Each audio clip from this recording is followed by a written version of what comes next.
예수 그리스도의 신성을 직접 목격한 사도 요한은 서신을 받고 있는 성도들 역시 자신이 하나님과 누리고 있는 이 교제 가운데 거하게 되기를 우리가 간절히 원한다.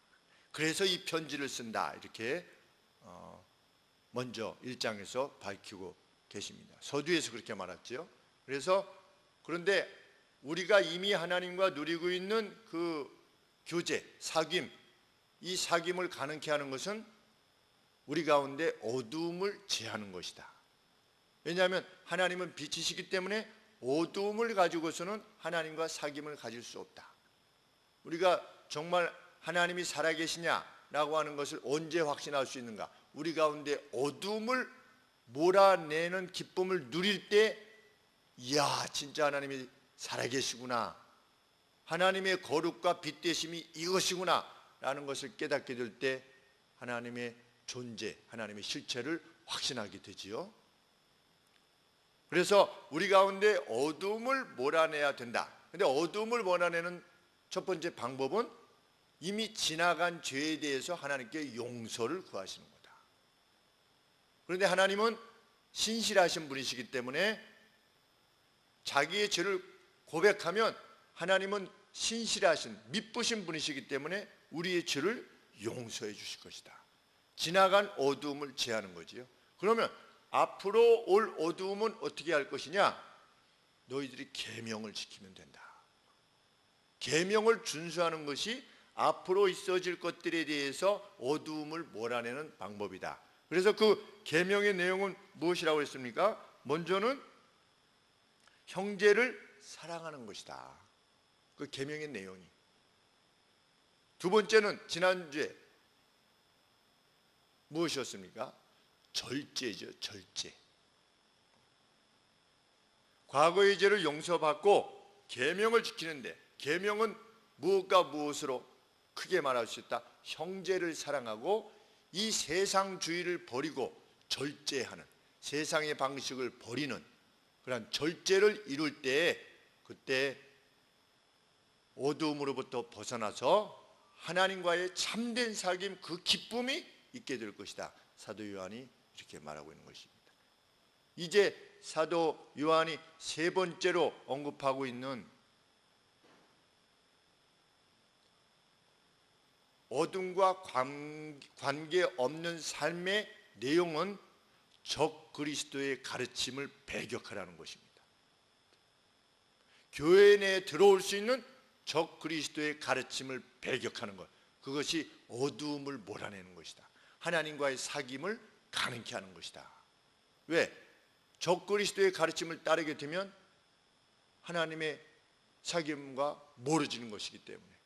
그래서 오늘 18절부터 마지막 절까지 사도 바울이 적 그리스도의 가르침에 종속되는 것을 조심할 것을 가르치고 있는 것입니다. 적 그리스도라는 뜻은 무슨 뜻이냐? 어게인스트입니다. 적이, 적대시할 때의 적이지요. 누구를 적대시한다라고 할 때 어게인스트, 누구하고 이렇게 맞선다. 그러니까 적 그리스도는 그리스도와 맞서는 자를 말합니다. 제가 전에도 말씀드렸지만 어렸을 때 이게 불글적인 줄 알고, 우리 황금박쥐가 어렸을 때 황금박쥐 말고 무슨 다른 박쥐가 있었어요. 그렇죠?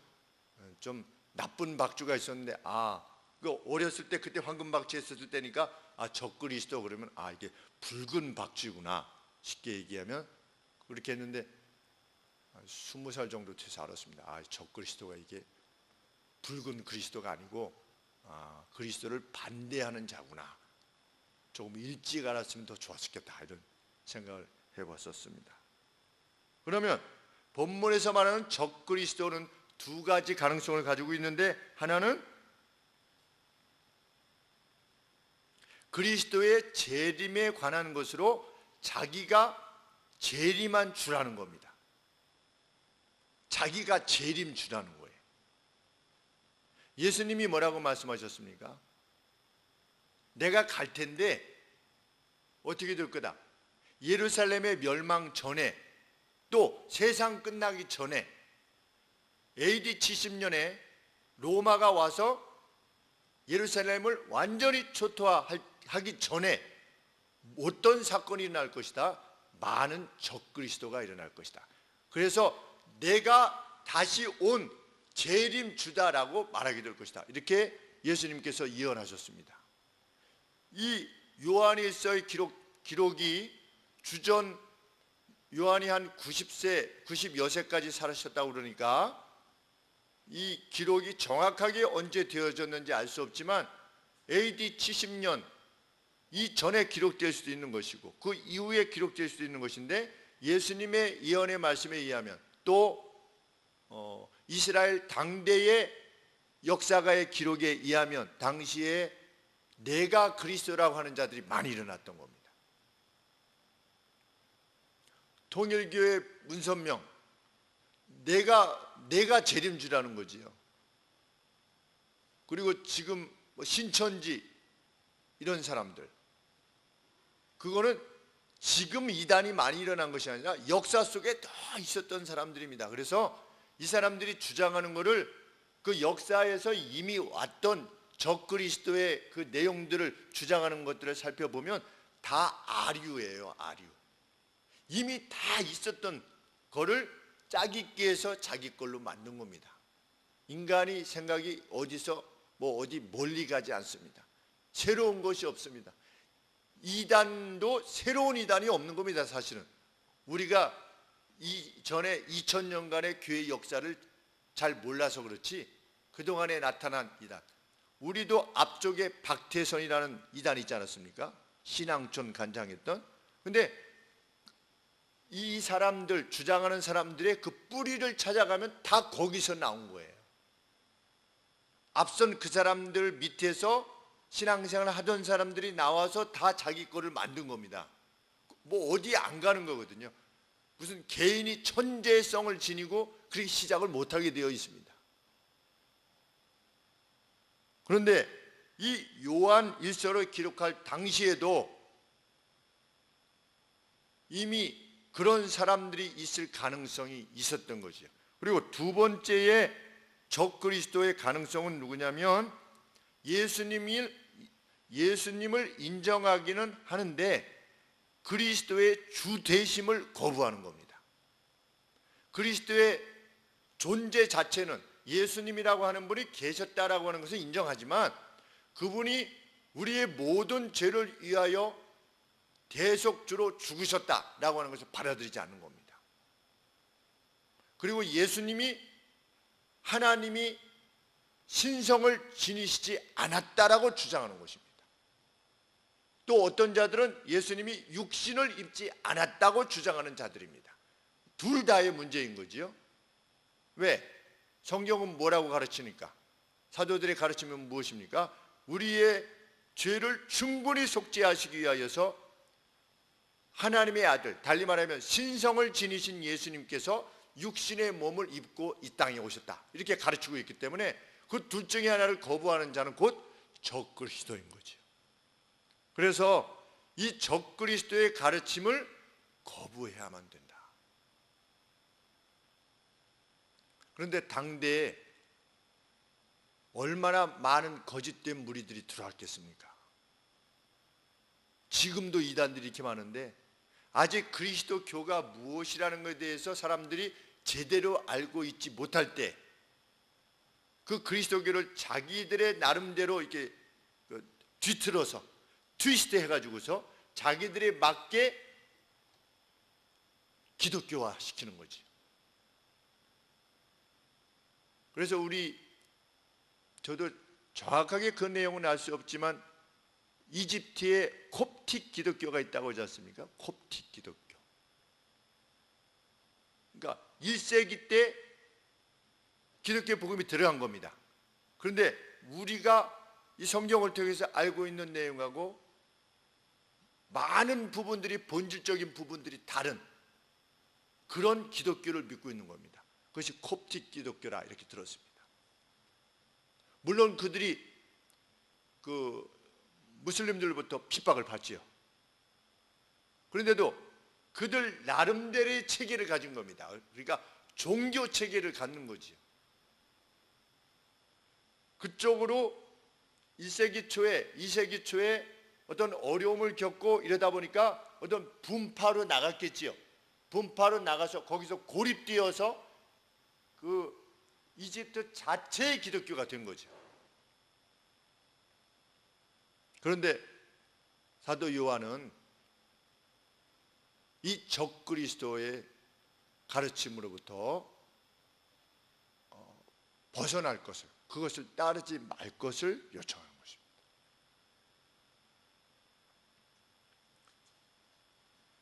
우리 4장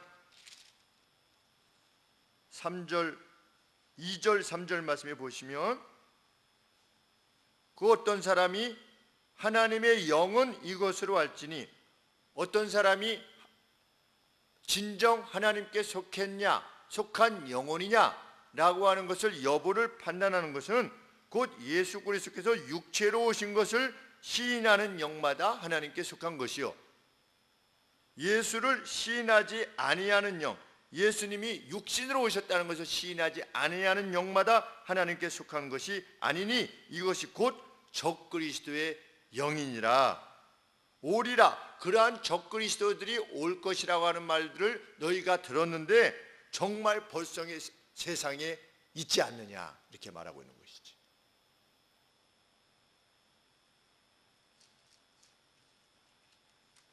또 22절에 보시면 거짓말하는 자가 누구뇨? 2장 22절에 예수께서 그리스도이심을 부인하는 자가 아니뇨? 아버지와 아들을 부인하는 그가 적그리스도다, 이렇게 말했습니다. 그러면 이 적그리스도, 이 요한 사도가 내가 재림한 메시아다, 그리스도다 라고 하는 사람들도 물론 있었겠지만 이 요한 1서에서 주로 언급되어지고 있는 그 내용은 뭡니까? 그리스도의 절대성을 부인하는 자들, 그런 자들이 이단들이었던 것입니다. 적그리스도.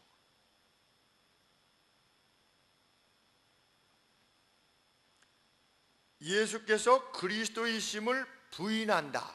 그러면 예수님이 그리스도라고 하는 뜻은 무엇을 말하는 것입니까? 예수님께서 창세기 3장 15절에서 하나님께서 뱀에게 말씀하신 그 내용을 이룰 자, 뱀의 머리를 짓이겨 버리겠다고 하신 그 아들, 여인의 아들이 바로 이 예수님이시다. 뱀의 권세, 원수 마귀의 권세인 사망을 끝장내는, 머리를 그냥 짓이겨 버리는, 그래서 사망을 끝장내는 분으로서 누구가 오실 거라고 했는데 그분이 예수 그리스도이심을 부인하는 자, 그가 곧 적그리스도다. 그러니까 누군가 우리의 속죄를 위해서 예수님께서 필요 충분하신 분으로서 오셔서 우리의 죄를 사하셨다라고 하는 것을 거부하는 자는 그가 곧 적그리스도라는 것이.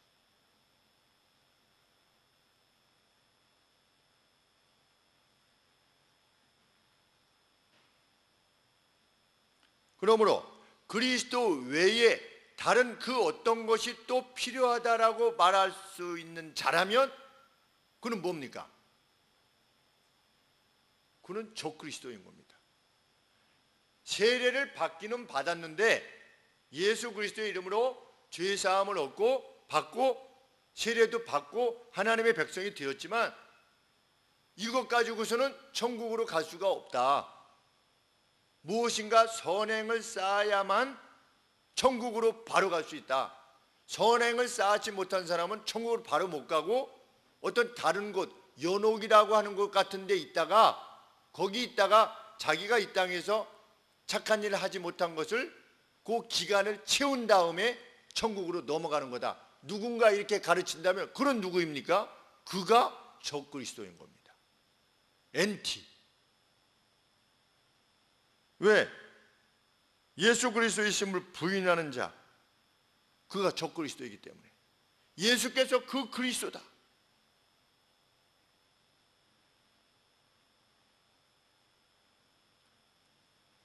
혹은 교회를 다니고 교회의 이름으로 활동하고 십자가를 앞에 놓고 무엇인가를 하면서도 그리스도를 말하지 않는 자, 이런 자들도 적그리스도입니다.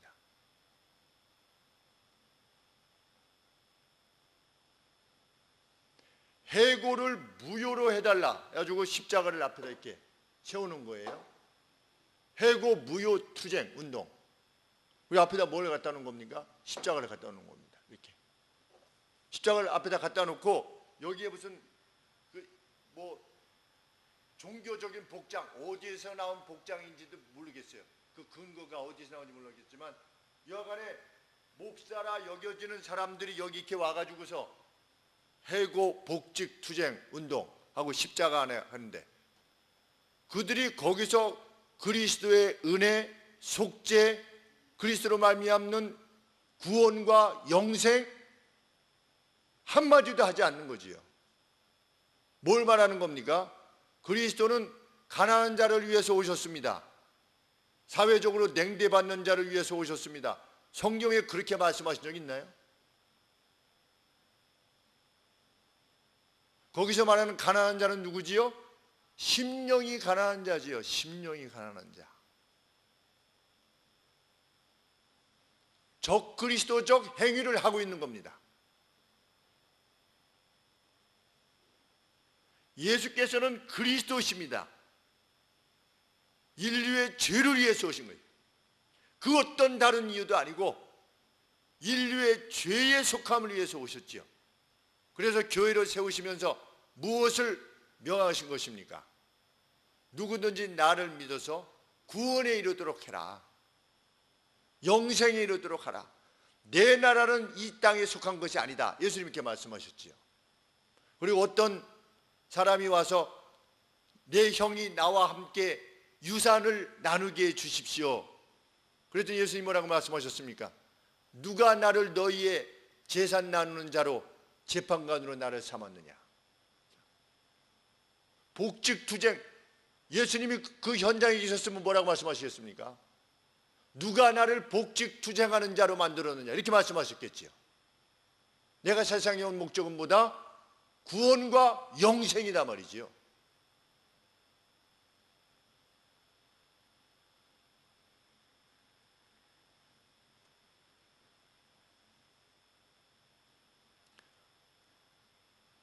구원과 영생에 대해서 전혀 말하지 않은 채 십자가를 앞세우면서 교양을 말하는 것,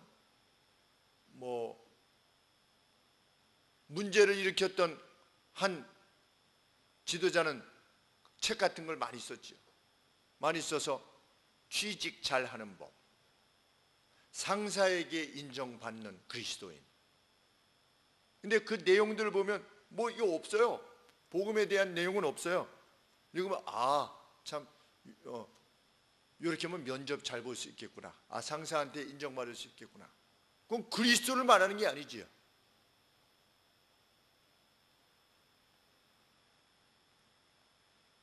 혹은 그 누군가 강단에서 예수 그리스도를 믿으면 구원을 얻습니다. 하나님의 성소 앞에 그 예수님이 갈라놓으신 그 성소와 지성소를 나누었던 그 커튼을 우리 주님이 찢어 놓으셨는데, 누구든지 예수 그리스도의 피를 힘입어 성소로 담대히 나아갈 수 있다.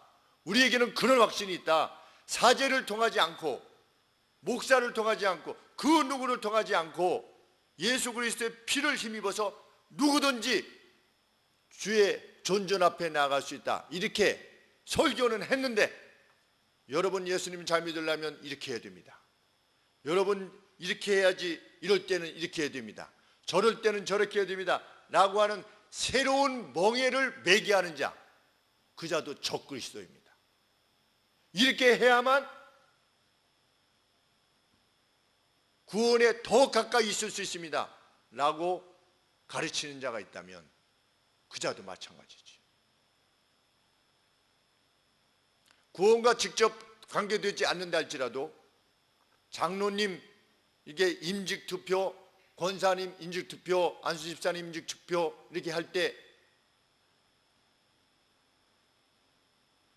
권사로 임직되면 적어도 이 정도는 하나님께 감사헌금을 해야 됩니다. 누가 이렇게 가르친다 가령 예를 들면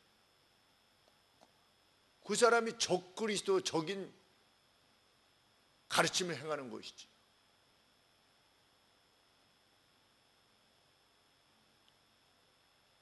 이때만 있었던 것이 아니라 오늘도 상존하는 겁니다. 예수님께서 구원을 위한 전부이시다라고 하는 것을 거부하는 자는 적그리스도입니다. 예수님께서 이렇게 말씀하셨죠. 수고하고 무거운 짐진 자들아 다 내게로 오라. 내가 너희를 쉬게 하리라. 그렇죠? 거기서 말하는 수고하고 짐진 자들은 어떤 수고를 말하는 걸까요? 아침 7시부터 저녁 11시까지 직장에 가서 수고하고 무거운 짐진 자들아, 이게 아니에요. 바리새인과 서기관들이 하나님을 잘 섬기려면 이렇게 해야 된다, 저렇게 해야 된다, 안식일에는 2km 밖을 나가면 안 된다 라든지 안식일에는 몇 발짝 이상 걸으면 안 된다, 들 수 있는 거는 몇 킬로 이상 들면 그거는 짐을 옮기는 이동죄다, 이런 식으로 아주 조항을 무수히 만들어 놓은 겁니다. 그래서 그것을 지키지 않으면 너 이거 지키지 않았어, 이렇게 한 거지요. 그래서 사람들이 하나님이 말씀하신 율법의 본질을 깨닫지 못하고 그것을 짐으로 여겼던 거예요. 다 그것을 하면서 기쁨이 없는 거죠. 안식일 날 무거운 거 들 때 이게 몇 킬로짜리야, 이거 가지고 가야 되는데 이거 넘는 거 아니야, 한번 재봐. 이런 식으로 살았으니 얼마나 수고하고 무거운 짐을 짓고 살았겠습니까? 예수님이 뭐라고 말씀하시는 겁니까? 그렇게 수고하고 무거운 짐진 자들아 다 내게로 오라. 내가 너희를 편하게 쉬게 하리라. 나의 멍에는 가볍고 쉽다, 이렇게 말씀하셨어요. 그 사람들은 밖에 나갔다 오면 반드시 뭘 해야 됐습니까? 손과 발을 씻어야만 했습니다. 왜? 부정한 것을 혹시 만졌을까 봐. 부정한 것을 만졌다가 이 부정한 것으로 뭘 먹으면 내가 부정해진다고 생각하니까. 그래서 씻은 거예요. 근데 예수님의 제자들은 안 씻고 먹었잖아요. 그랬더니 왜 당신들의 제자들은 씻지도 않고 먹느냐? 부정한 것. 그랬을 때 뭐라고 말씀하셨습니까? 사람을 더럽게 하는 것은 입으로 들어가는 것이 아니라 입으로부터 나오는 것이다, 이렇게 말씀하셨죠. 그런 말씀을 들었을 때 이 백성들이 와, 자유함을 누리는 거죠. 우리가 뭘 먹는 것이 우리를 더럽히는 것이 아니구나 라고 하는 것을 깨닫게 되었을 때. 그런데 신종율법을 누군가 이 강단에서 이집사님 예수님 믿으려면 이렇게 해야 됩니다, 이렇게 만약에 한다, 그건 뭡니까? 새로운 율법주의죠. 그는 그리스도의 구원의 충분성을 거부하는 자인 겁니다.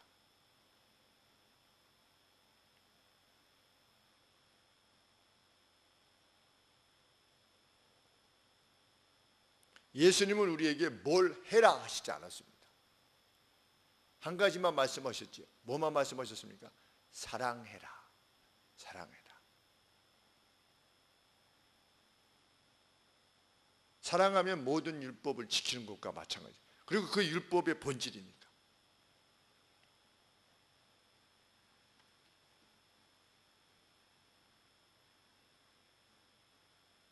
공로주의, 그거 적그리스도적 가르침입니다. 공로주의.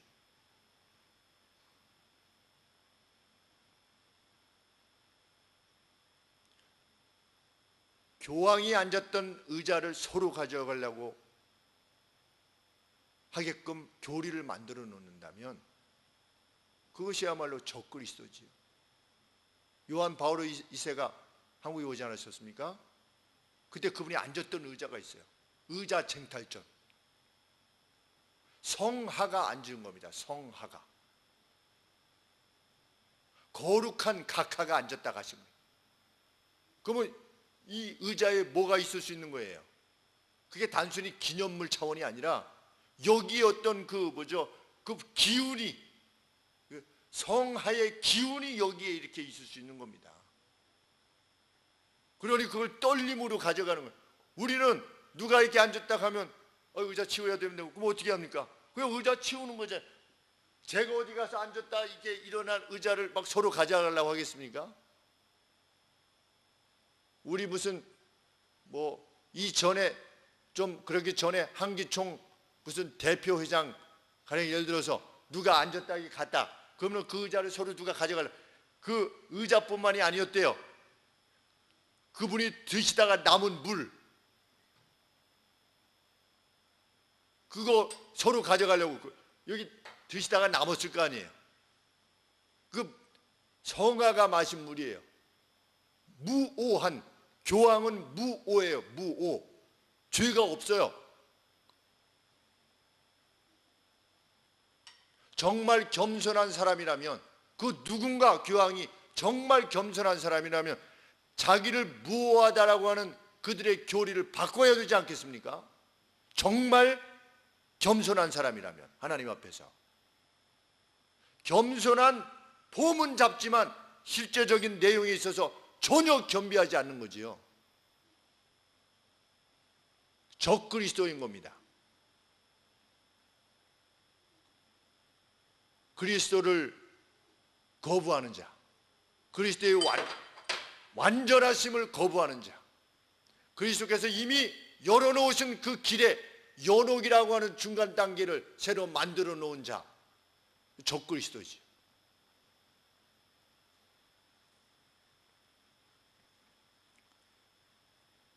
가장 큰 이단이라고 말할 수도 있을 것입니다. 왜? 그들은 이렇게 말하기 때문입니다. 그들이 말한 것을 그대로 옮긴 것입니다. 당신이 무엇을 믿든지 그것을 신실히 믿는다면 무엇을 믿느냐 하는 것은 그렇게 중요하지 않소. 이렇게 말했습니다. 그냥 믿음을 그냥 신실하게 믿는다면 그것도 믿음으로서의 가치가 있다. 이렇게 정한수 갖다 놓고 이렇게 빌어도 그것이 신실한 믿음이라면 그 가치 있다라고 이렇게 말하는 것이죠. 또 그리스도인들은 하나님을 믿는 것이 허용되었지만 다른 사람들에게는 자신들이 믿는 하나님을 믿도록 기대하거나 요청하는 것은 합당치 않다. 우리는 하나님을 섬기지만 다른 사람한테 우리가 섬기는 하나님을 섬기라고 하는 것은 그것은 합당하지 않다. 이렇게 말을 했어요. 그러니까 서로 무슨 오신날 이게 가능한 거지요. 당신은 부처님 열심히 섬겨, 나는 하나님 섬길게, 이렇게 되는 거죠.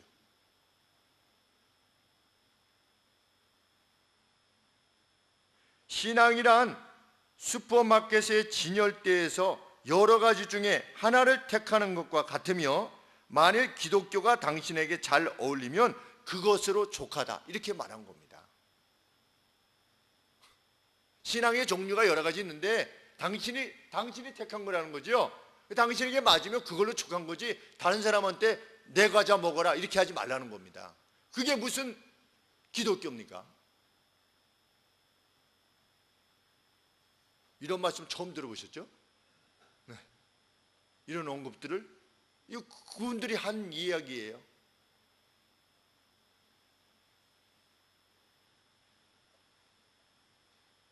우리는 성지순례라는 말도 피해야 됩니다. 그게 뭡니까? 공로주의입니다. 성지를 순례하면 감해주는 겁니다. 연옥에서 있는 때를 감해주는 거예요. 거기 가서 로마 교황청에 뭔가를 내면 이득되는 일을 하면 거기에 있는 그 유물들을 보면 한번 보면 몇 년씩 감해주는 겁니다. 연옥에 있는 거를 안 갈 수가 없는 거지요.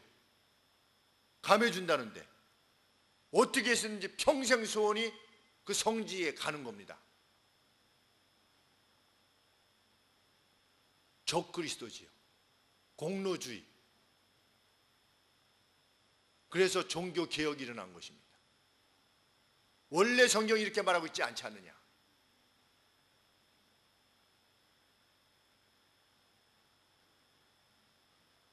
오늘 그 어떤 자는 죽은 자를 위해서도 기도할 수 있다. 우리 교회에서 그렇게 말해요. 어떤 자가 죽은 자를 위해서도 기도할 수 있는 가능성이 있다. 이게 성경의 가르침입니까? 많이 모여요. 그런데 그에게는 교단이 없어요. 독립교회예요. 누가 터치를 못해요. 그래서 교단에서 탈퇴한 겁니다. 저쪽에서 그 교단이 면직시키려고 그랬어요. 목사 면직시키기 전에 탈퇴해버린 겁니다. 그래서 목사직을 그냥 계속 유지하고 있는 거지. 그래서 독립교회가 위험한 겁니다.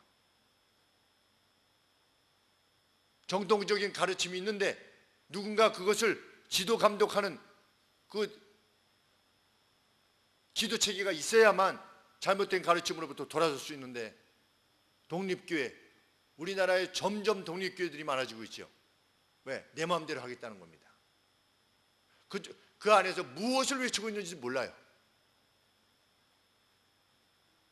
우리 성경이 뭐라고 말하고 있습니다. 오늘도 그들이 우리와 함께 속하여 있다가 우리로부터 나갔다, 이렇게 표현하고 있어요. 무엇인가 다른 걸 말하려고 하는 자들은 나가는 겁니다. 똑같은 것을 말하는 사람들이 왜 나가려고 그러겠습니까? 다르게 말하고 싶은 거지요. 다른 것을 말하려고 하고. 그러면서 뭐라고 하냐면, 이 교회가 부패해서 우리는 나간다.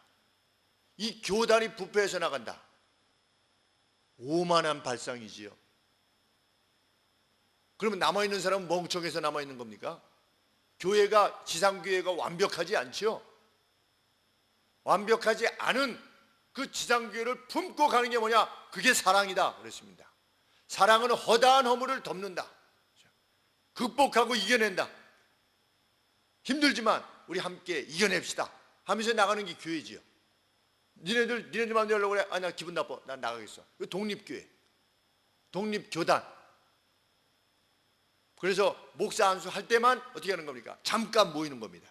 50만 원씩인가 내고, 뭐 이렇게 사람 불러서 뭐 축도하고 뭐 이렇게 해야 되니까 50만 원씩 내고, 거기 각각 그냥 모인 사람들이 안수하고 목사 안수하고 또 각각 헤어지는 거지. 필요를 위해서는 모였다가 이합집산을 하는 겁니다.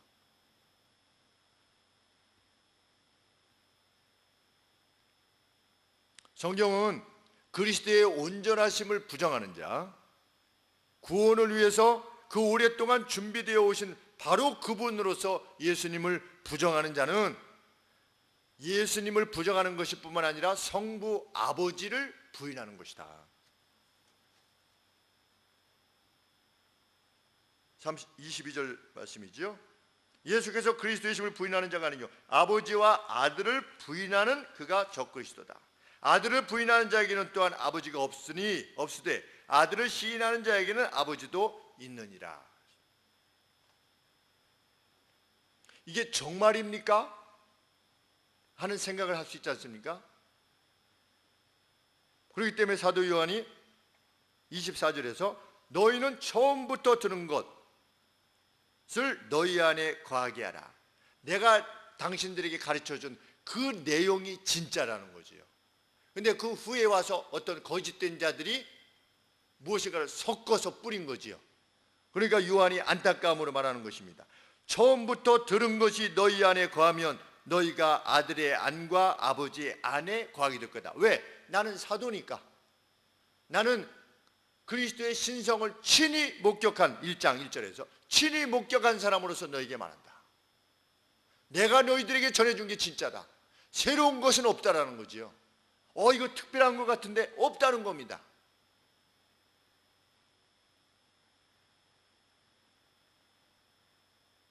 (26절) 말씀에 너희를 미혹해 하는 자들에게 관하여 내가 이것을 너희에게 썼느라 너희는 주께 받은 바 기름 부음이 너희 안에 거하나니 아무도 더 이상 너희를 가르칠 필요가 없다. 너희가 이미 알고 있는 것이 그게 전부요 진리다.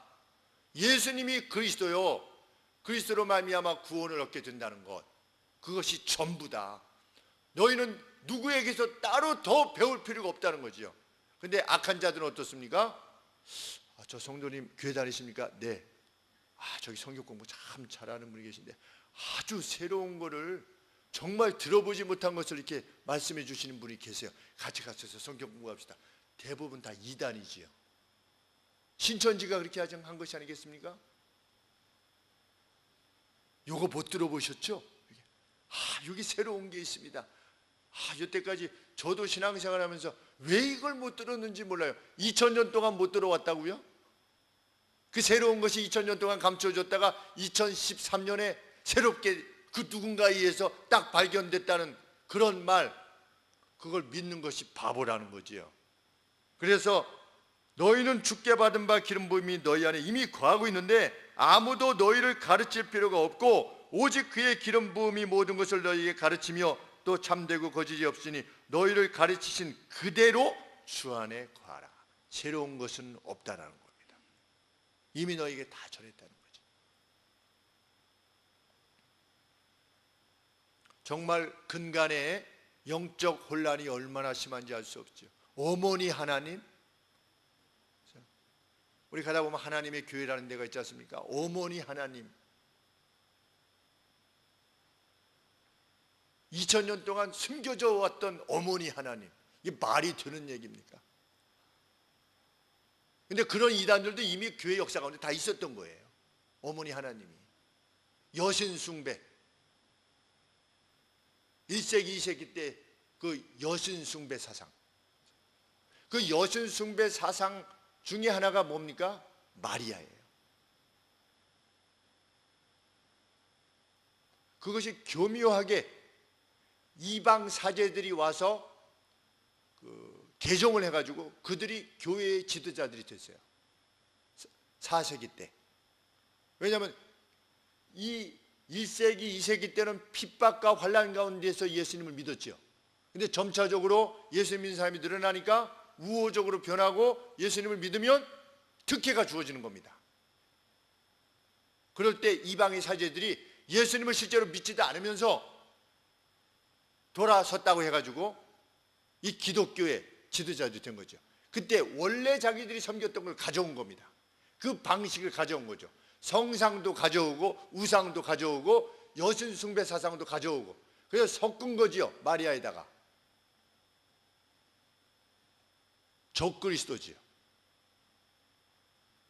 교회가 타락하기 전에는 그게 없었던 겁니다. 무슨 마리아 뭐 이런 게 없었던 겁니다. 근데 4세기 때 벌써 300몇 년대에 이미 마리아가 등장하는 겁니다. 그래서 역사를 계속 해 나오면서 타락이 계속 되면서 한 11세기인가 12세기에 성모 승천서를 만들었죠. 성모가 승천했대요. 성경에 전혀 없는 내용들, 그래야만 여신화할 수 있으니까. 그래서 그들의 그림에는 항상 예수님이 크게 안 나오고 누가 크게 나옵니까? 마리아가 항상 크게 나오고 예수님이 항상 아기로 나오는 거예요. 그게 의도가 다 있는 겁니다. 그래서 우리가 그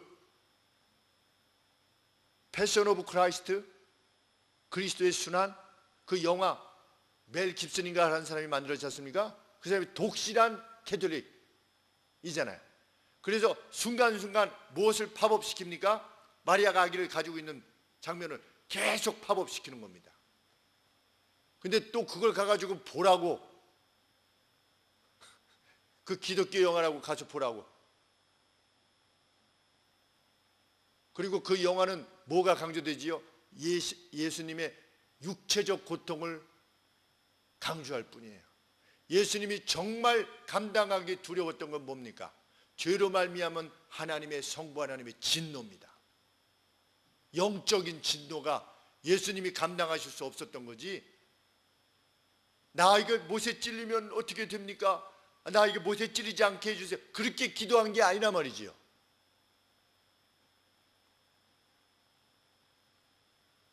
얼마나 혼란스럽게 아주 매혹적으로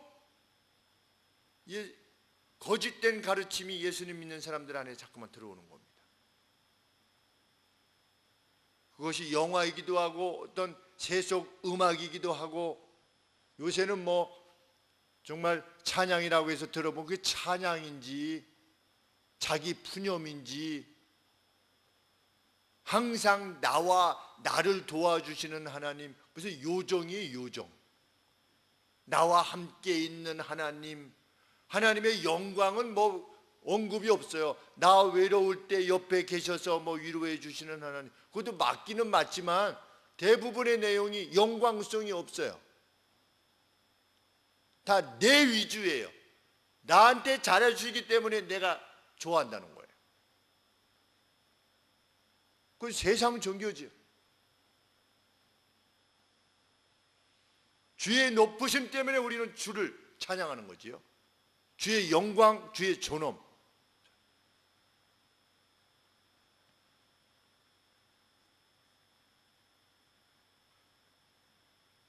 사도 요한은 이 서신을 받았던 성도들의 관심이 그것들에 쏠리는 것이 아니라 이미 받은 바 말씀에 굳게 서서 뭐를 해라? 주님이 나타나실 때 부끄러움이 없는 사람으로 서는데 온 마음을 기울이라는 겁니다.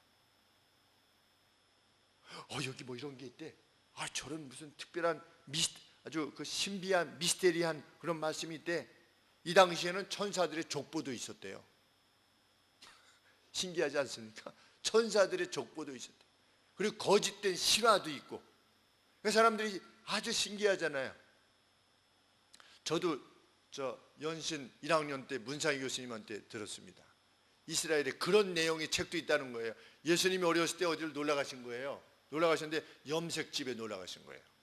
그래가지고 이제 개구 지셔가지고 예수님이 그냥 거기다가 염색하는 데다가 막 옷감을 막 다는 거예요. 옷감이 다 이렇게 섞였을 거 아니에요. 다 망가졌을 거 아니에요. 그러니까 염색 주인이 와가지고 너 왜 이렇게 했어? 그러니까 예수님이 왜 그러세요? 그래가지고 쫙 끄내면은 빨간색 염료가 된 이게 옷감이 쫙 나오고 또 노란 거요. 그러면 이렇게 잡아당기면 노란 게 쫙 나오고 그랬다라고 하는 그 내용이 이스라엘에 있다는 겁니다. 근데 그런 거를 얘기해주면 그거 참 신기하고 재밌다 이러지 않습니까? 그런 것들이 계속 있다고 생각해 보세요. 그러면 성경에 기록되지 않은 것이 뭔가 있나 보구나 이렇게 생각하지 않겠습니까? 그런데 요한 사도가 말씀하시는 건 당시에 그런 것들에 관심하지 말라는 겁니다. 이미 핵심은 다 전해졌는데 당신들의 관심은 그게 아니고 29절 말씀에 8절에 자녀들아 이제 그 안에 거하라. 왜냐하면 주께서 나타나신 바 되면 그의 강림하실 때 우리로 담대함을 얻어 그 앞에서 부끄럽지 않게 하려 합니다. 너희가 그의 의로우신 줄을 알면 의를 행하는 자마다 그에게서 난 줄을 알리라. 달리 말하면 의로움을 행하는 자로서의 자신의 삶에 최대의 관심을 기울이는 것, 그것이 성도의 삶이라는 것입니다. 그래서 주님이 강림하실 때에 정말 의로운 자로 인정받는, 너 참 잘했다, 참 너 수고했다 라고 하는 주님으로부터의 칭찬을 받는 그 사람으로서 오늘을 살아가는 것, 그것이 당신들의 주 관심사가 되게 하시오. 이것이 성경의 가르치는 것이죠. 오늘 우리에게 주시는 말씀입니다. 세상에 더 나은 복음은 없습니다. 이 복음이 완벽한 복음이고 우리가 이미 들어온 말씀, 우리가 어릴 적부터 들어온 말씀이 진리의 말씀이요 영생의 말씀입니다. 더 신비한 것은 없는 거죠. 우리는 단지 이미 밝히신 말씀을 따라서 어떻게 살 것이냐, 거기에 관심하는 거지. 우리 다 주님으로부터 참 충성스러운 종이라고 하는 그러한 판단을 받게 되는 그날을 사모하며 함께 매일의 삶에 나아가기를 소원하는 것입니다. 기도하겠습니다.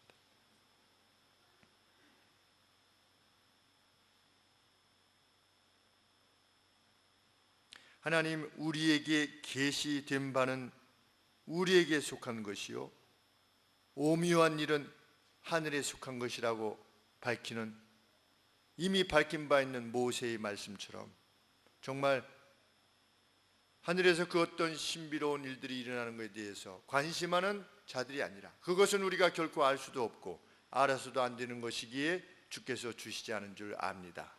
하나님, 우리는 단지 주께서 분명하게 밝히신 의로우신 하나님이 원하시는 바, 그것에 충성되게 하여 주시옵소서. 예수님의 이름으로 기도합나이다.